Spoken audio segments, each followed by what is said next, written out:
믿음이 무엇인가 한번 묻는다면 대답하기가 쉽지가 않습니다. 그냥 뭘 믿는지도 모르고 믿습니다 하는 것이 과연 올바른 믿음인가? 우리는 지금 무엇을 믿고 있는 것인가? 믿음의 대상은 무엇인가? 우리가 하나님을 믿는다 혹은 예수님을 믿는다고 할 때 어떻게 믿어야 되는지, 무엇을 믿어야 되는지 한번 깊이 생각을 해봐야 됩니다. 이 세상에 믿음이 없는 사람은 없습니다. 사람은 누구나 무언가를 믿고 있습니다. 나는 믿는 게 없습니다. 이렇게 대답하는 사람도 잘 생각해 보면 그 무언가를 믿고 있어요. 나 자신을 믿든지, 젊음을 믿든지, 또 권력을 믿든지, 능력을 믿든지, 돈을 믿든지, 우상을 믿든지, 하여간 뭔가를 믿고 있습니다. 그렇다면 지금 내가 믿고 있는 그것이 과연 믿을 만한가? 한번 생각해 봐야 돼요. 내가 지금 믿고 있는 그것이 믿을 만한가? 여러분, 나 믿을 만합니까? 나. 하루에도 12번씩 내 마음 변하지 않아요?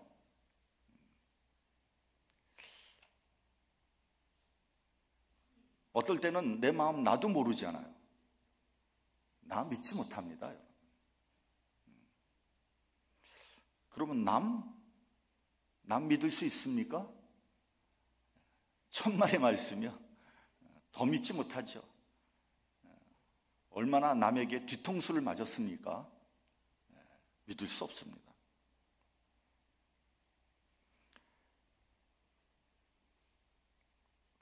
젊음, 능력, 권력, 지식, 돈 전부 믿을 것이 못 됩니다. 우상 믿을 수 있습니까? 우상? 어떤 사람은 이제 점쟁이도 찾아가고 고사도 지내고 무당 불러서 굿도 하고 정환수 떠놓고 빌기도 합니다. 그래서 뭐가 됩니까? 다 어리석은 짓들이에요. 시편 115편에 보면 이렇게 말씀하고 있습니다. 우상은 금과 은이요 사람의 수곡물이라. 그러니까 사람이 만들었다는 거예요. 입이 있어도 말하지 못하며, 눈이 있어도 보지 못하며, 귀가 있어도 듣지 못하며, 코가 있어도 맡지 못하며, 손이 있어도 만지지 못하며, 발이 있어도 걷지 못하며, 목구멍으로 소리도 못하느니라. 우상을 만드는 자와 그것을 의지하는 자가 다 그와 같으리로다. 그래서 우리가 믿고 있는 것들은 다 헛된 것들이에요.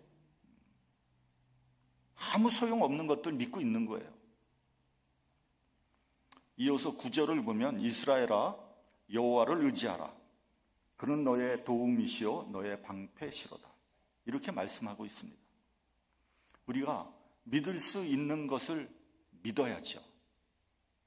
쓸데없는 거, 믿을 수 없는 거 믿지 말고 진짜 믿을 수 있는 것을 믿어야 됩니다. 히브리서 11장을 믿음장이라고 합니다. 그 1절을 보면 그 유명한 말씀 나오죠.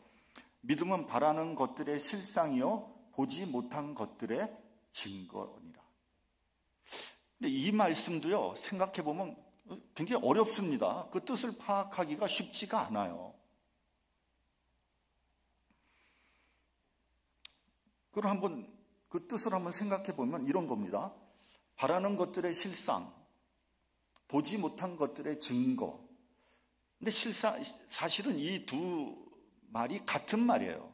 같은 말을 반복한 거예요.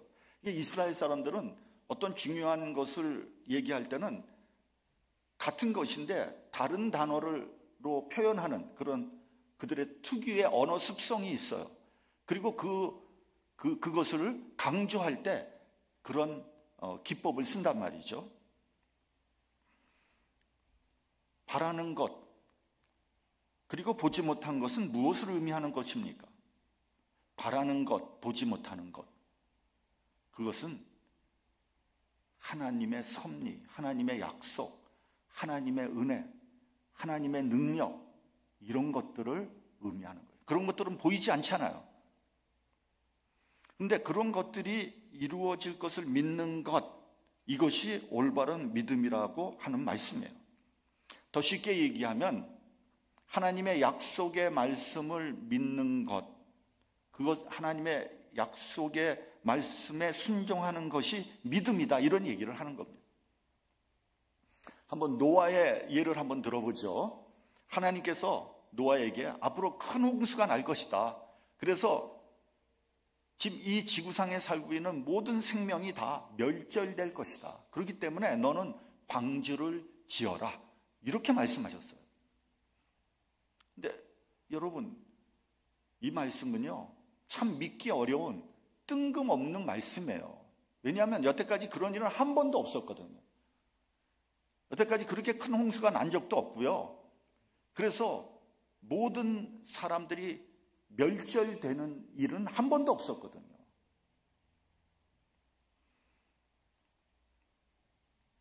더구나 그 방주의 크기가 엄청나죠. 길이가 300규빗, 지금으로 보면 한 135m 정도 되고요. 폭이 50규빗, 한 22.5m 정도 되고요. 높이가 30규빗, 13.5m 정도 됩니다. 어마어마하게 큰 거예요. 여러분 혹시 켄터키에 있는 노아의 방주 가보셨죠? 가보신 분들은 알 거예요. 그게 바로 성경의 크기와 똑같이 만들어 놓은 거예요. 엄청나게 큽니다. 노아 혼자서, 혹시 노아의 식구들이 좀 도와줬을지 모르지만 과연 그렇게 큰 방주를 지을 수 있을까? 요즘과 같이 좋은 연장도 없는데 거의 불가능해 보이죠. 그러나 노아는 하나님의 말씀에 순종해서 방주를 지었다는 거예요. 얼마나 오래 걸렸는지는 잘 몰라요. 혹자는 한 100여 년 걸렸다고 그러는데 성경에서는 얼마나 걸렸는지 확실하게 말씀하지 않습니다. 노아가 방주를 지을 때 사람들이 조롱했다고 합니다. 그랬겠죠. 산 중턱에 어마어마한 배를 지으니까 보통 사람이 보면 그 미친 짓이죠. 그럼에도 불구하고 노아는 하나님의 명령에 순종했다는 거죠. 그래서 본인은 물론이고 그의 식구들을 그 홍수에서 구해낸 거예요. 그것을 믿음이라고 정의한 거예요. 또 하나의 예를 한번 들어보죠. 아브라함을 보십시오. 그는 갈대아 우르에서 살고 있던 한 이방인이었어요. 그 당시는 이스라엘이 없었기 때문에 모든 사람들이 다 이방인이었습니다. 창세기 12장 1절을 보면 여호와께서 아브라함에게 이르시되 너는 너의 본토 친척 아비의 집을 떠나 내가 네게 지시할 땅으로 가라, 그렇게 말씀하셨어요. 근데 이 말씀도 사실은 뜬금없는 말씀이에요. 그 당시 본토와 고향을 떠나는 것은 자살 행위와 같은 거예요. 사방에 강도떼가 출몰하고요. 배타적이고 남에 대해서 배타적이고 공격적인 부족 사회에서 도대체 어디로 간단 말입니까? 2절에 보면 내가 너로 큰 민족을 이루고 내게 복을 주어서 내 이름을 창대케 하리니 너는 복의 근원이 될지라. 아브라함은 그 말씀 하나를 붙잡고 그걸 믿고 갈대아 우르에서 팔레스타인까지 무려 2,000m가 넘는 대장정을 나선 거예요. 2,000km, 죄송합니다. 2,000km. 이러한 아브라함의 순종을 의롭게 여겼다는 거죠. 그리고 그것을 믿음이라고 하는 거예요. 사도 바울은 로마서에서 믿음으로 의롭게 된 사람의 샘플로 아브라함을 거론한 겁니다. 믿음은 어떠한 장애물이 있다고 할지라도, 믿기 어려운 그런 상황이라고 할지라도 하나님의 말씀을 믿는 것, 그것을 믿음이라고 정의한 거예요. 마틴 루터는요, 믿음을 구체적인 생활 속에서의 하나님과의 바른 관계, 이렇게 정의했어요. 전 이 정의가 굉장히 너무너무 마음에 들어요. 그러니까 교회에서 예배 드릴 때뿐만 아니라 가정생활, 직장생활, 사회생활에서도 하나님과의 바른 관계를 가져야 된다는 거예요. 그러니까 우리가 예배 드릴 때만 성도가 아니라 이 사회에 나가서도 성도가 되어야 된다는 거죠. 또한 믿음은요, 하나의 그릇과 같습니다. 하나님의 은혜를 담는 그릇이에요. 그렇다면 그 그릇은 우선 비어 있어야죠. 쓸데없는 것으로 가득 차 있으면 하나님의 은혜가 들어갈 데가 없잖아요. 제가 종종 이렇게 예배 시작할 때, 목회 기도를 할 때 그런 기도하지 않습니까?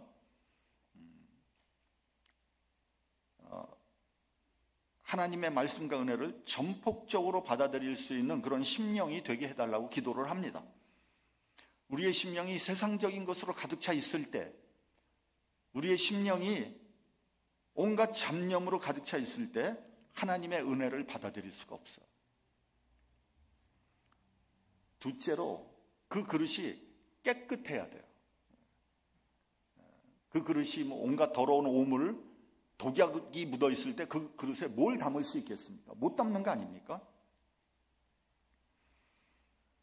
깨끗하게 씻겨져 있는 심령에 믿음이 들어갈 수 있는 거죠. 그래서 다윗은 시편 51편에서 내 속에 정한 마음을 창조하시고 내 안에 정직한 영을 새롭게 해달라고 했습니다. 깨끗해야 믿음을 담을 수 있기 때문이에요. 셋째로, 이 그릇이, 믿음의 그릇이 커야 돼요. 근데 여기서 크다는 의미를 오해하면 안 됩니다. 이 크다는 의미는 뭐 욕심을 부리고 규모를 크게 해달라는 게 아니에요. 꿈을 크게 가지라고 해서 야심을 가지라는 말이 아닙니다. 보면 뭐 꿈을 크게 야심을 가지라는 말로 그렇게 오해하는 사람인데 그게 아닙니다. 뭐 수만 명 교회를 만들려고 하고 돈을 뭐 왕창 벌어가지고 재벌이 되려고 하는 뭐 그런 것을 믿음이 크다고 그렇게 말하지 않습니다. 그것은요, 그건 믿음이 큰 게 아니고요, 욕심과 야심으로 가득 찬 거예요.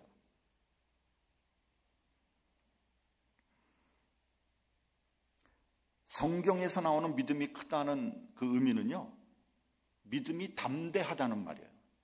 다시 말하면 어떠한 상황에서도 받아들이는 믿음을 뜻하는 거예요.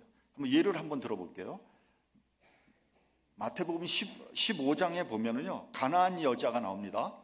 예수께 나와서 흉악한 귀신 들린 딸을 고쳐달라고 합니다. 근데 예수님은요, 대꾸도 하지 않았어요. 딸 좀 고쳐달라고 왔는데 대꾸도 하지 않았어요.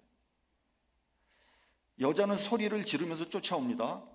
그러니까 예수께서 뭐라 그러시냐면, 나는 이스라엘의 집에 잃어버린 양 외에는 다른 데로 보내심을 받지 아니했다, 이렇게 얘기하세요.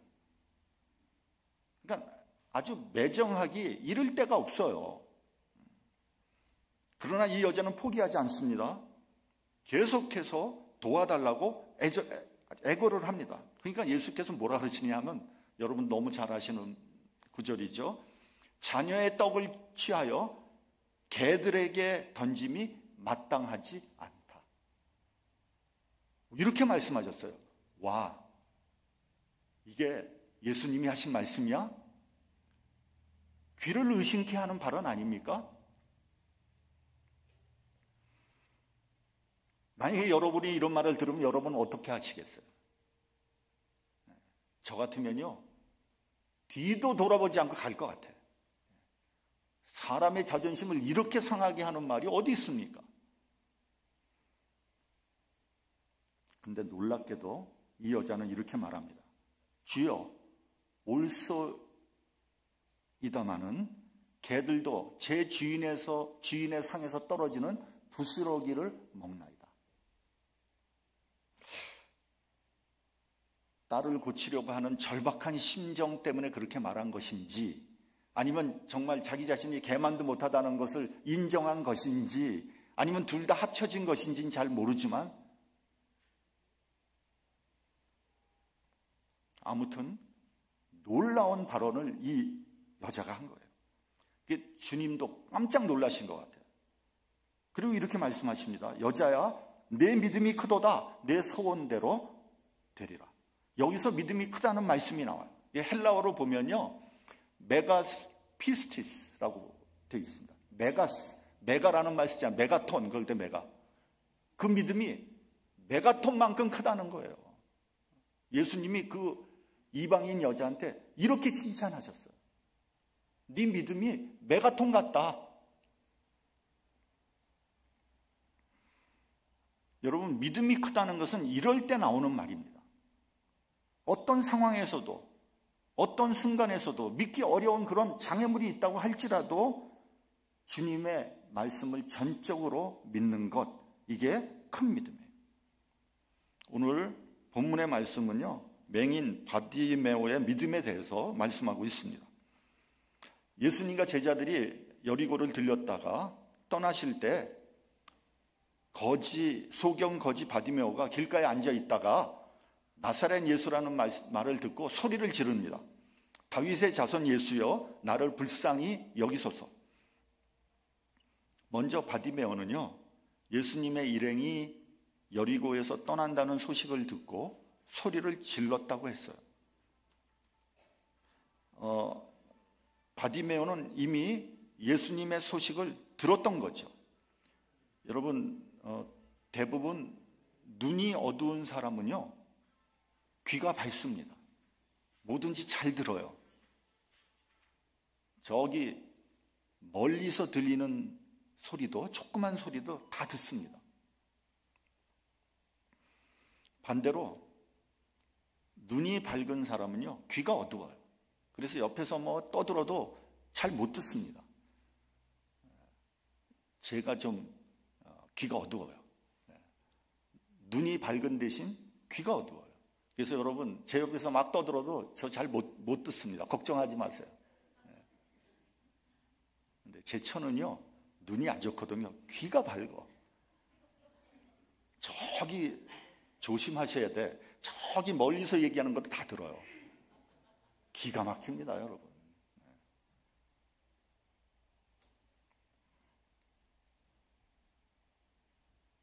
바디메오는 예수님이 병을 고치고 귀신을 내쫓고 여러 가지 기적을 행한다는 소식을 들었어요. 만약에 이 소문이 사실이라면 예수라는 사람은 메시아임에 틀림없다, 이렇게 생각을 했어요. 그리고 예수님의 일행이 여리고를 떠난다는 것을 알았을 때 이번이 마지막 기회라고 생각했어요. 만약에 이번 기회를 놓치면 이런 기회는 다시는 오지 않을 것이라고 확신했어요. 그래서 소리를 지른 거예요. 믿음이라는 건요, 첫째, 적극적으로 기회를 잡는 게 믿음이에요. 아무 때나 은혜를 받을 수 있는 것이 아닙니다. 은혜를 주실 때 받아야 돼요. 지금은 은혜 받을 만한 때요, 보라, 지금은 구원의 날이로다. 기회를 놓치면요, 영영 구원을 받지 못할 수도 있어요. 제가 그 목회를 시작한 지 얼마 안 됐을 때, 그때 우리 교회 여자 집사님의 남편이 몸이 아파서 병원에 입원을 했습니다. 그래서 이제 제가 병원 신방을 갔어요. 이제 병상에 누워있는 분한테 물어봤어요. 예수님 믿으십니까? 안 믿는다는 거예요. 그래서 이제 예수님 믿으셔야죠. 그랬더니 뭐라 그러냐면요, 이분이요, 여태까지 그냥 이렇게 살았는데 뭐 이제 새삼스럽게 예수님을 믿습니까? 그러는 거예요. 보통 목사님이 병원 신방 가서 그렇게 권유하면요, 자기 마음에 내키지 않아도 네 하거든요. 그러니까 이분은 굉장히 완악한 사람인 거죠. 그래서 이제 몇 번 권면을 했어요. 근데 전혀 관심이 없어요. 그래서 아직 때가 안 됐구나. 그리고 기도해 드리고 돌아왔습니다. 돌아왔는데 며칠 후에 그만 그분이 돌아가셨다는 소식을 들었어요. 안 돌아가실 줄 알았는데 돌아가셨어. 여러분, 내일 일을 나는 몰라요.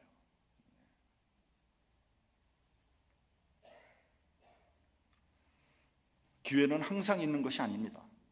믿을 때가 있고요, 은혜 받을 때가 있고요, 구원 받을 때가 있는 겁니다. 오늘 아니면 내일 또 하지. 이 은혜의 기회는 그렇게 찾아오질 않습니다. 둘째, 바디메오는요, 자신이 할 수 있는 것을 다 했어요. 아까도 말씀드렸지만 바디메오는 소경이었지만 들을 수 있는 기능은 매우 발달됐어요. 그래서 예수님의 소식을 듣고 소리를 질렀어요. 또 본문 50절에 보면 뛰어 일어나 예수께 나아갔다 이렇게 되어 있어요. 보이지도 않는데 예수님의 소리를 듣고 예수님 있는 곳으로 뛰어 나갔다는 거예요. 그러니까 안 보이니까 막 부딪히고 넘어졌겠죠. 그럼에도 불구하고 뛰어 나갔어요. 믿음의 사람은요, 내가 할 수 있는 것에 최선을 다하는 사람이 믿음의 사람이에요. 여러분, 복음서에 보면 달란트의 비유가 나오잖아요. 2달란트, 5달란트 받은 사람은 자기의 모든 재능을 총동원해서 최선을 다해서 각각 2배씩 남겼어요. 그러니까 주인이 뭐라고 합니까? 착하고 충성된 종아, 네가 작은 일에 충성하였음에 내가 많은 것으로 내게 맡기리니 내 주인의 즐거움에 참여하라고 그랬어요. 근데 1달란트 받은 사람은 어떻게 했습니까? 그 1달란트를 땅속 깊이 묻어놓고 감추어두고 있다가 그대로 가지고 나왔어요. 주인이 이렇게 말합니다. 네가 마땅히 내 돈을 이자라도 놔서 내 원금과 이자를 같이 가져와야 될 것이 아니냐. 그래서 그 1달란트를 빼앗아서 10달란트 가진 자에게 주어라 이렇게 말씀하셨어요. 무릇 있는 자는 받아 풍족하게 되고 없는 자는 그 있는 것까지 빼앗기리라. 굉장히 비정합니다. 그렇죠? 얼핏 보면 비정해 보입니다.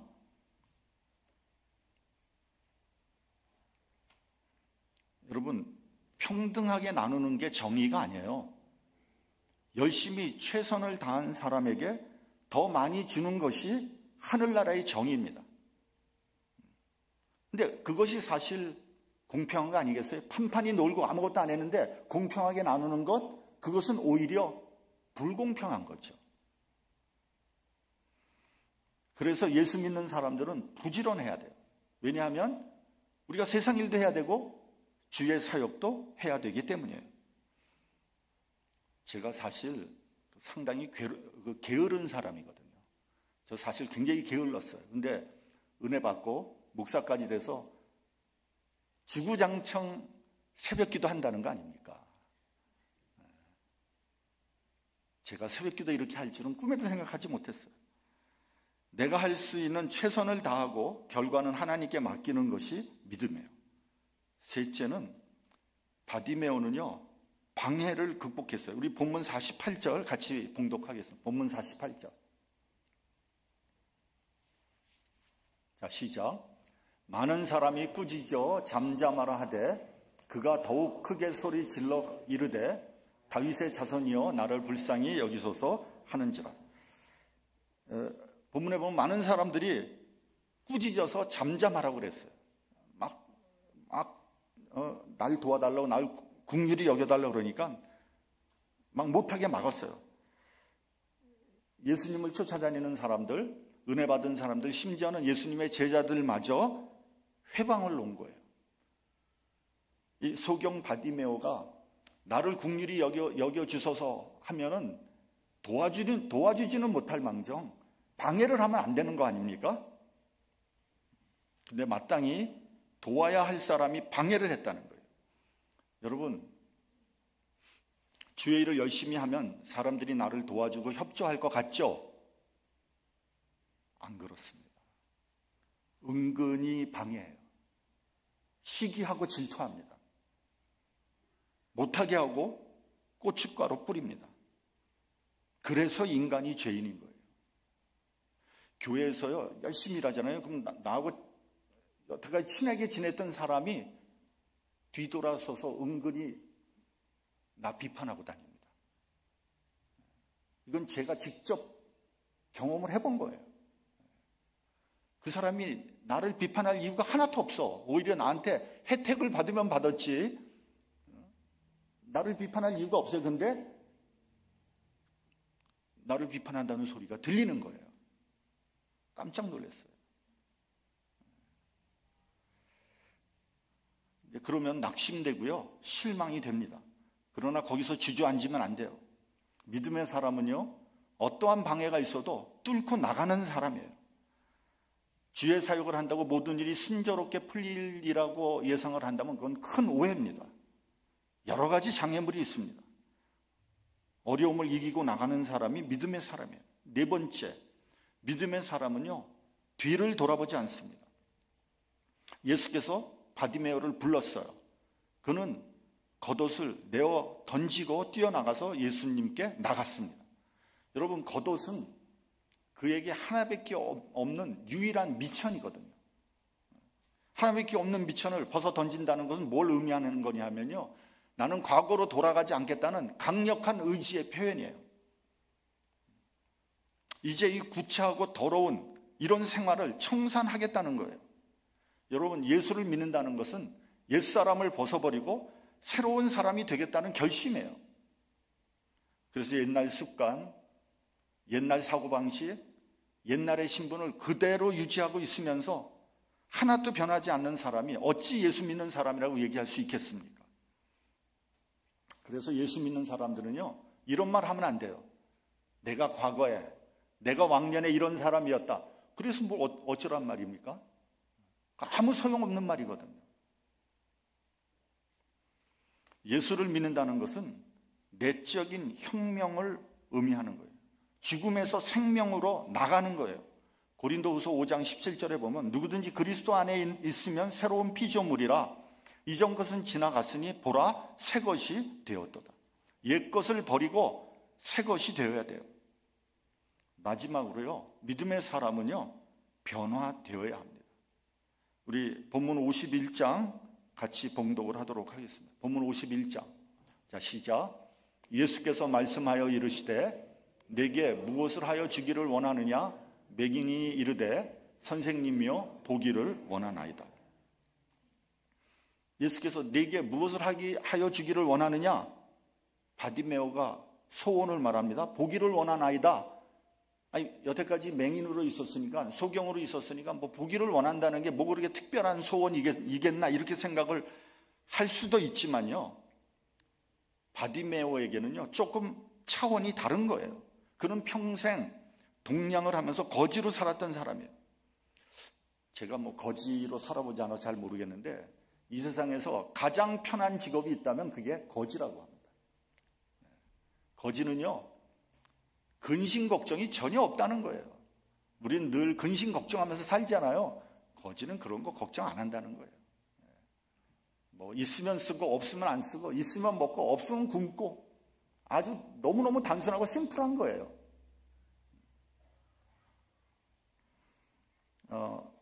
이런 농담이 있습니다. 어느 부잣집에 불이 났다는 거예요. 그래서 사람들이 그 불을 끄려고 이리 뛰고 저리 뛰고 뭐 최선을 다했는데, 노력을 했는데 노력한 보람도 없이 그만 몽땅 다 타버렸어요. 집안 식구들이 주저앉아서 이제 우리는 완전히 망했다고 통곡을 했습니다. 그 모습을 보고 있던 거지 부자가 있었어요. 아버지 아들. 그러니까 거지 아버지가 이렇게 말하는 거예요. 얘야, 우리는 뭐 불을 날 집도 없고 그러니까 통곡할 일도 없지 않느냐? 우리가 얼마나 행복한 사람들이냐? 그렇게 얘기했다는 거예요.